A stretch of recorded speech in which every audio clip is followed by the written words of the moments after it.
Bom dia. Iniciaremos mais uma reunião da cardiologia. Hoje a doutora Gabriela falará sobre um importante tema, doença coronária no paciente diabético. Lembrando a vocês que essas aulas estão disponíveis na página da Cardiologia Unicamp, na fcm.unicamp.br, unicamp.br também, você acha facilmente a FCM. E na página do YouTube em Cardiologia Ecocardiografia Unicamp.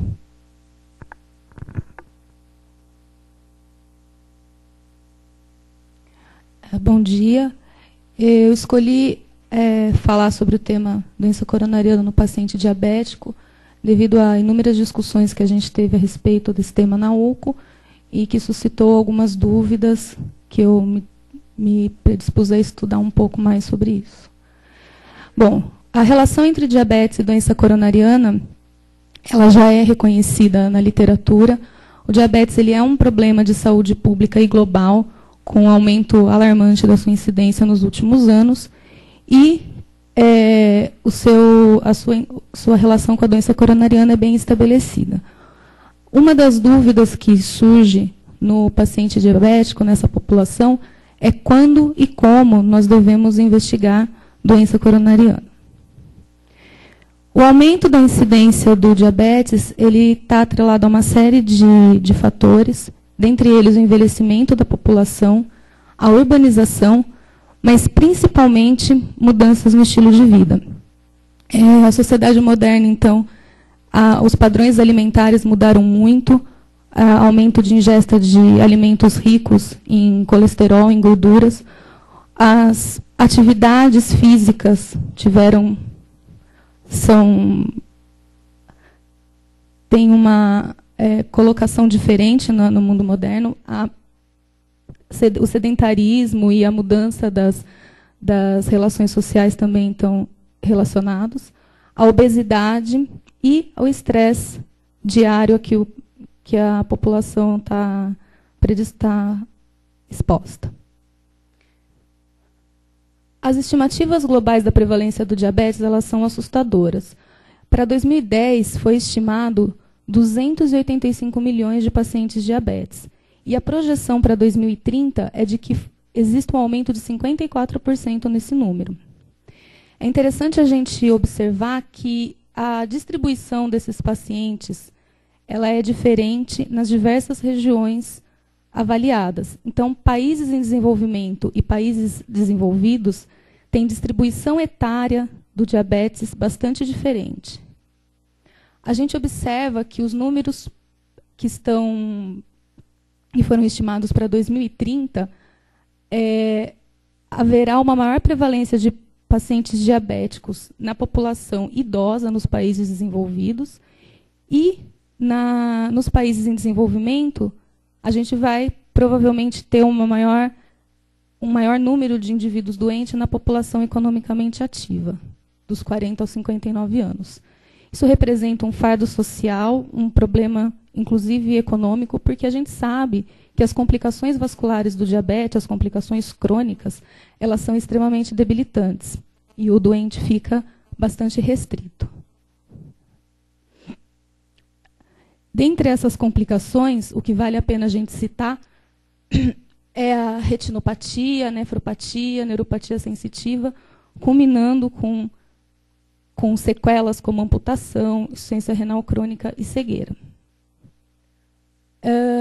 Do que esses pacientes morrem, né? A gente observa aqui, então, também no gráfico, que a maior taxa de mortalidade é cardiopatia isquêmica.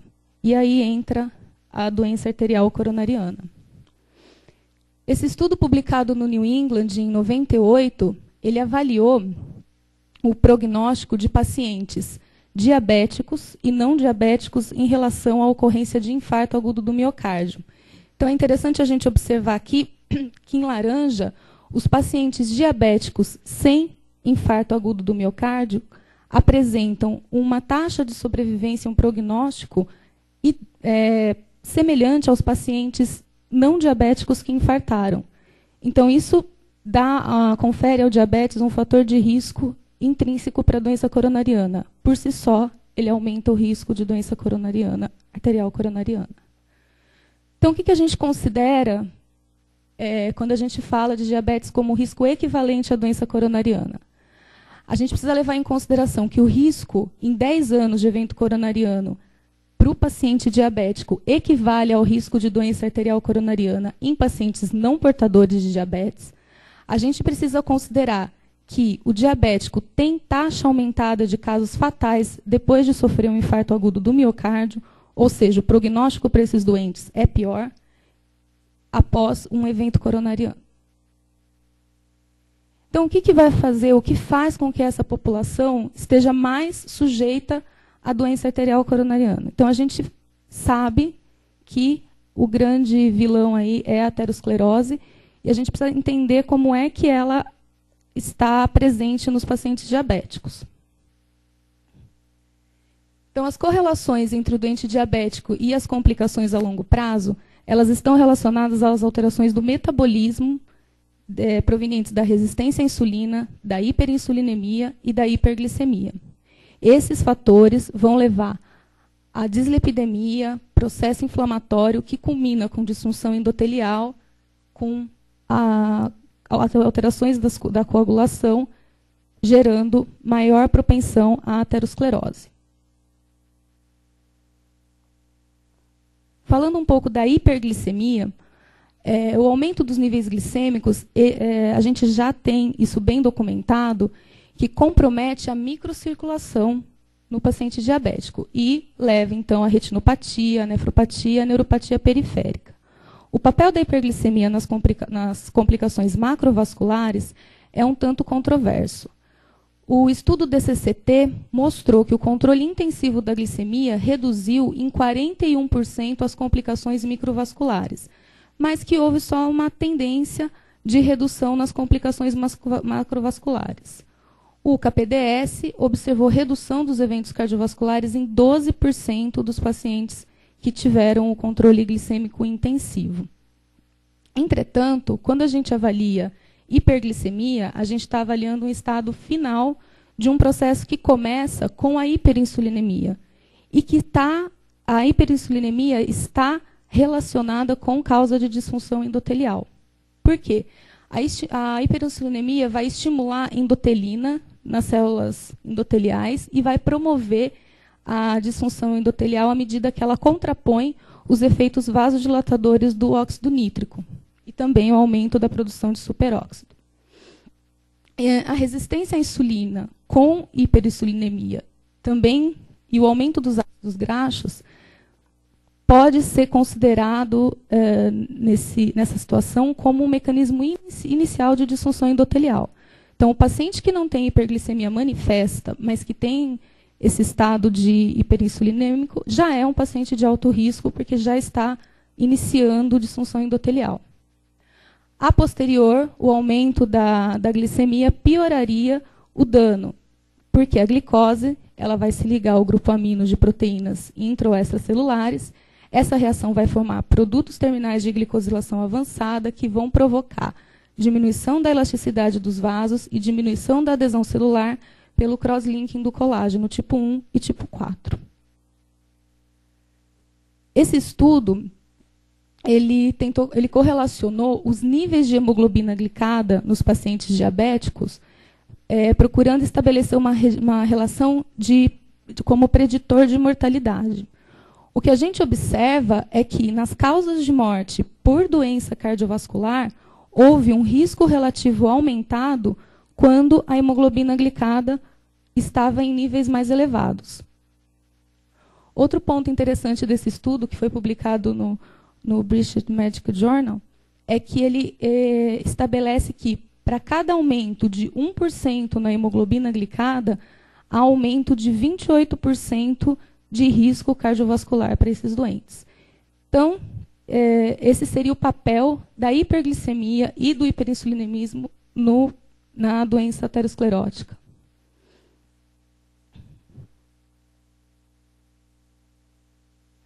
Outro ponto que a gente precisa salientar, então, nesse estado aterogênico aumentado no diabético, é a dislipidemia.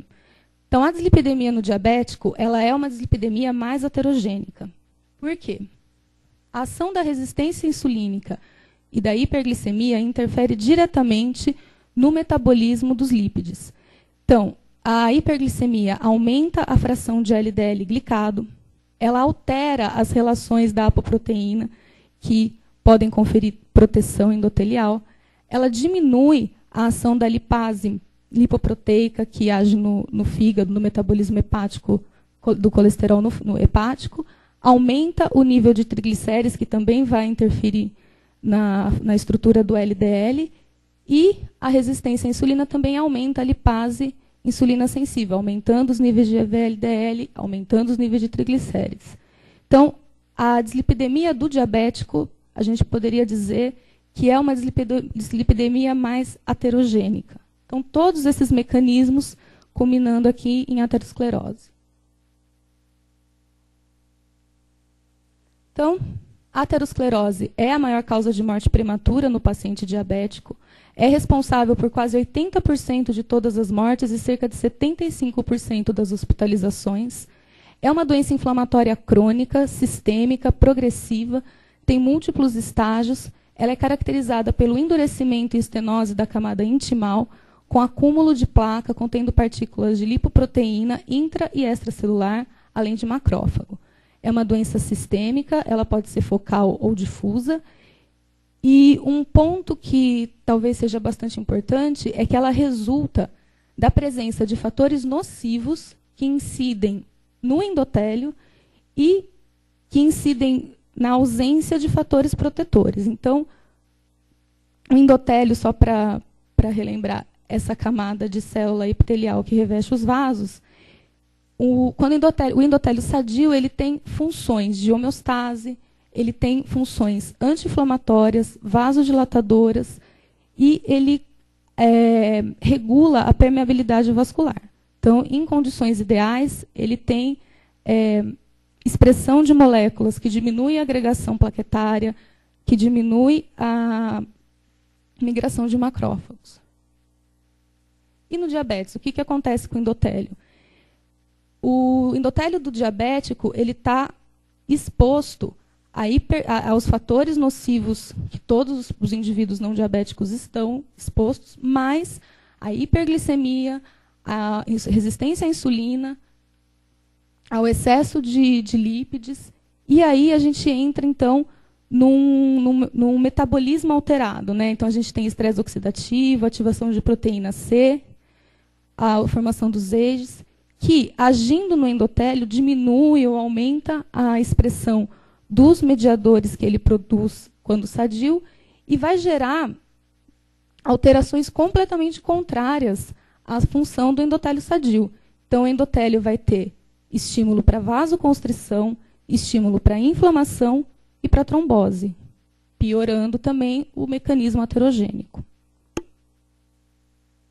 Então, a aterosclerose no paciente diabético, ela é mais precoce, ela se desenvolve mais rapidamente e apresenta um comprometimento extenso e de maior número de vasos sanguíneos. Outro dado importante é que a placa instável ela é mais frequente no paciente diabético também. Esse estudo publicado no Circulation mostra, a gente consegue ver aqui pelos gráficos, que ateroma lipídico é maior nos diabéticos, a área de macrófago, quando a gente considera a porcentagem da área total da placa, é maior em diabético, a incidência de trombo também é maior no diabético. Bom, então, diante disso, o paciente diabético parece ser uma bomba ambulante, né? Ele tem artérias comprometidas e ele está aí pronto para infartar. Seria isso? Quem a gente vai investigar? A gente vai investigar o paciente diabético sintomático ou o paciente diabético assintomático também deve ser investigado? O que a gente vai usar de método para investigar esse paciente? A gente vai usar só os métodos não invasivos? Métodos invasivos? Vamos avaliar a anatomia ou a função miocárdica?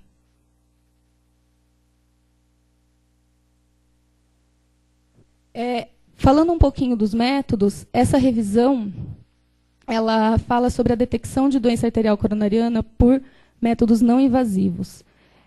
Levando-se em consideração que a angiografia é cara, invasiva e apresenta riscos, a gente teria de usar de outras de outras técnicas para avaliar a ocorrência de doença coronariana nesses doentes. Mas a grande questão é qual método não invasivo a gente deve escolher. A gente deve fazer uma análise funcional ou anatômica. A primeira coisa que ele considera nessa revisão é a limitação do teste ergométrico. O que ele coloca é que, quando o paciente é submetido ao estresse, ele precisa passar por toda essa cascata isquêmica de alterações para se detectar alterações eletrocardiográficas. Ou seja, o paciente, a princípio, apresenta perfusão heterogênea, alterações metabólicas, para depois apresentar disfunção cistodiastólica e, por último, aqui, a alteração no eletrocardiograma. E isso seria, então, uma limitação do teste, porque a gente poderia ver essas manifestações, elas podem passar tardiamente, a gente pode não observá-las. Quando a gente fala, então, dos métodos de imagem, é importante a gente salientar que todas as técnicas apresentam deficiência e limitação. E espera-se que o avanço tecnológico na qualidade das imagens possa melhorar a acurácia de cada uma delas, mas cada uma serve para um objetivo e tem suas limitações. Então, quando a gente pensa em fazer análise funcional do paciente do miocárdio do paciente diabético, a gente se vale de medicina nuclear, que é uma das técnicas mais utilizadas na prática clínica para predizer a existência de doença arterial coronariana. Na população diabética, a sensibilidade e a especificidade da cintilografia é de 80% a 97% e de 56% a 88%. O que a revisão chama a atenção é para as alterações de perfusão que podem corresponder à microangiopatia, que é mais incidente nessa população. O ecocardiograma de estresse, que vai avaliar, então, a movimentação da parede ventricular, também é muito usado. Ele coloca que depende muito do serviço e do profissional bem treinado. Poucos estudos na população diabética. A sensibilidade é de 81% a 82%, com uma especificidade de 54% a 88%. Microbolhas, que não é uma realidade no nosso serviço. E a ressonância nuclear magnética, que tem um papel de definir isquemia subendocárdica e transmural, mas que também tem poucos estudos na população diabética. Nessa revisão, ela não chegou a ser avaliada. E, para a gente tentar enxergar a coronária desses doentes, a gente tem esse arsenal. A tomografia computadorizada, ele comenta que não seria para avaliar porcentagem de estenose, mas sim para fornecer um valor mais prognóstico do que diagnóstico. E o método de escolha seria a angiotomografia, pela simplicidade da técnica e reprodutibilidade do protocolo. Os estudos entre diabéticos disponíveis mostram uma sensibilidade e especificidade de 95%. Então, aqui, só para a gente resumir mais ou menos, né, o que a gente tem disponível, em relação à população diabética, em relação à população geral, a gente tem a sensibilidade e especificidade dos métodos. Então, a ressonância não foi avaliada, e aqui o que eu já comentei, então.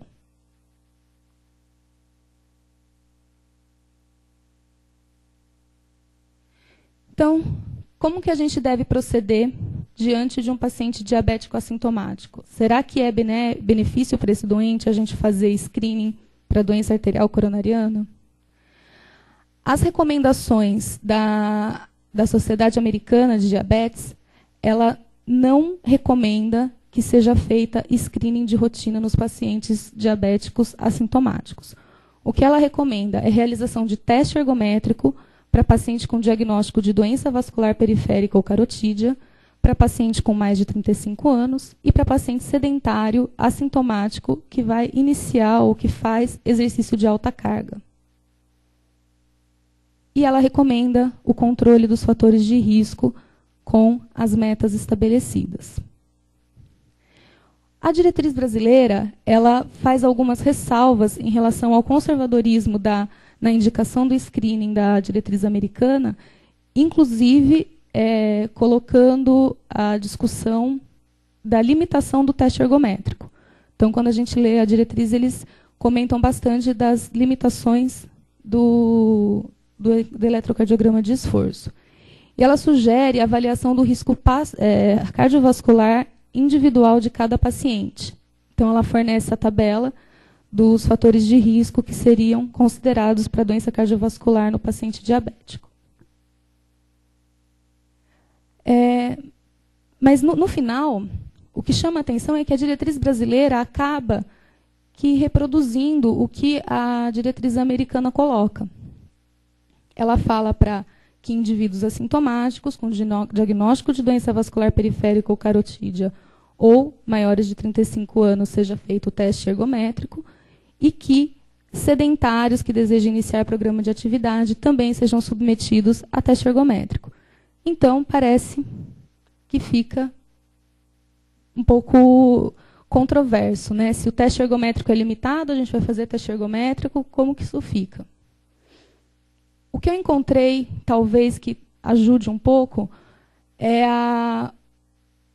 o screening realizado com cintilografia. O DIAD foi um grande estudo randomizado, controlado, que seguiu 1.123 pacientes diabéticos que estavam submetidos ao controle intensivo de fator de risco para aterosclerose, e esses pacientes foram randomizados em 2 grupos. Um grupo que foi submetido ao screening com cintilografia de miocárdica e um grupo que não foi submetido ao screening. Esses pacientes foram seguidos por 7 anos e o que a gente encontrou foi que a idade média dessa população era de 60 anos, a duração do diabetes de 8 anos, a taxa acumulativa de eventos cardíacos 2,9% durante o segmento médio de 4,8 anos, com uma média de 0,6% ao ano. Não houve diferença na taxa de evento entre os 2 grupos, que sofreu screening e que não sofreu screening. A taxa de revascularização foi pequena, foi 5,5% no grupo rastreado e 7,8% no grupo não rastreado. E o valor preditivo positivo para isquemia moderada a grave com a cintilografia foi de 12%. Então, a conclusão é que a taxa de eventos cardíacos foi pequena, não foi reduzida pelo rastreamento com cintilografia de perfusão com adenosina durante os 4,8 anos. Então, o que fica disso tudo é que no paciente diabético assintomático, a gente deve propor a investigação se ele é de fato assintomático, o tratamento clínico otimizado, segmento intensivo, prevenção primária intensiva e os testes de isquemia com indicação clínica. O paciente diabético sintomático, ele deve ser investigado por os sintomas típicos e atípicos de angina, avaliado antecedente de infarto, sintomas de insuficiência cardíaca, interpretação do eletrocardiograma de repouso, tudo isso sendo uma prática do cardiologista na rotina clínica mesmo. O que deve ser lembrado é que a presença de sintomas compatíveis com angina ou infarto prévio determina um risco relativo aumentado para evento cardíaco nesses doentes, quando comparados à ausência. Os candidatos para teste provocativo de isquemia incluem os pacientes diabéticos com sintomas típicos ou atípicos e alterações eletrocardiográficas. A avaliação da isquemia sintomática no diabético, então, ela vai seguir paralela com a indicação dos não diabéticos. E tem indicação similar de teste ergométrico, perfusão miocárdica, ecocárdio de estresse e cateterismo. A ressalva, então, que eu acho que é importante salientar, é que qualquer tipo de dor torácica atípica, independente do sexo, indica a realização de eletrocardiograma de esforço. Então, outra coisa que é importante a gente deixar ressaltado é que uma vez que o diagnóstico de doença arterial coronária está estabelecido, o teste provocativo de isquemia ajuda em prognóstico e estratificação de risco. A atualidade que eu encontrei na questão dos pacientes com angina instável e com infarto sem supra é que o paciente diabético ele é colocado como um paciente que tem estabilidade hemodinâmica, antecedente de revascularização, no que concerne às estratégias invasivas de condução desses doentes quando tem um evento. Então, para finalizar, como que a gente deve avaliar o paciente diabético em relação à macroangiopatia? O paciente diabético tem realmente, então, mecanismos de aterosclerose muito importantes envolvidos que tem uma fisiopatologia bastante significativa.